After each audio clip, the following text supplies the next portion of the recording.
The official Art of Octopath Traveler, a game where the combination of the first initial of each traveler's name spells out Octopath. All characters have their own unique stories coupled with a profession based on medieval times. Ophelia, a cleric who undertakes a religious pilgrimage. Her original concept art had more hair volume and stopped above shoulder height. In the final version they made it longer. Cyrus, a scooter seeking a stolen tome calls from the far reaches of hell. In early concept art his hairstyle contained bangs in front of his face. Furthermore, they played around with his persona from a mysterious shaped individual to an old wise man. Tressa, a merchant who follows a journal of a past adventurer's travels. She is the youngest of the group, and her sprite has a reverse color palette of the white feather and yellow dress. Olberic, a former knight who seeks purpose after his kingdom was destroyed.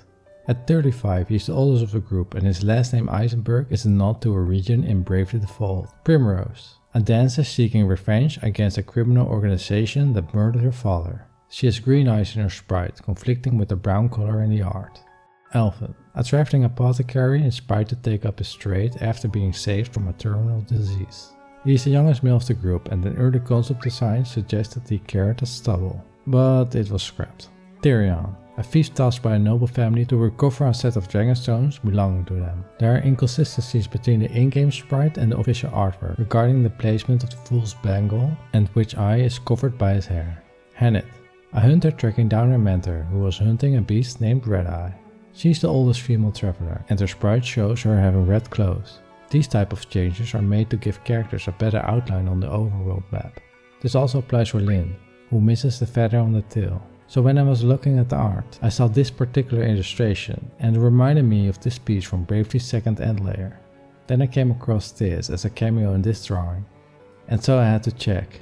Well, it turns out that the main character artist is Naoki Ikushima. Basically, he was involved in End Layer, worked on Bravely Default 2 and Triangle Strategy, with the latter being way more obvious. Plus, he was the lead artist of Octopath, Champions of the Continent.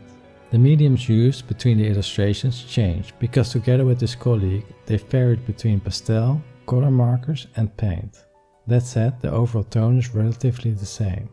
They used a dark grayish outline, high contrast with a medium low saturated color palette, making the art feel light and defined.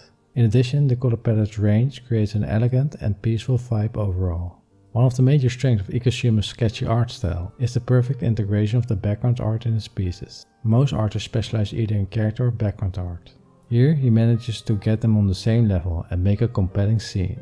For example, this piece of Nomura is fine in sense of character art, but is the most lazy in sense of background art I could find of him. This art of King Mars 3 does a way better job. Also, for example, this freelancer artist that made promotional art for Shadow of the Colossus knows how to integrate his specific style into the whole scene and make it spectacular. Octopath as well. Here you can see a believable scene of the journey, showcasing their personalities. The silent Tyrion casually walking behind, Cyrus clearly in thought, wandering on his own, and Tressa waving happily in front, with the stoic Ophelia responding to her. Like old school Final Fantasy RPGs, the bosses are large, stationary pictures, opposing the hero team on the right. Back in the day, this was mainly due to the limitations and workload. Nevertheless, they chose to go with these bloated versions to really show the power dynamic of the scene. I think the monster designs are pretty badass. They all clearly show their malicious intent. Most of them are creatures humans are generally afraid of, or hybrids that contain a mix of them. And you also have this elk. Look at it, looks like a freaking demon. I fancy light novel altijd GP first. And the art style of this game has its own unique vibe to it, that in my eyes is instantly recognizable.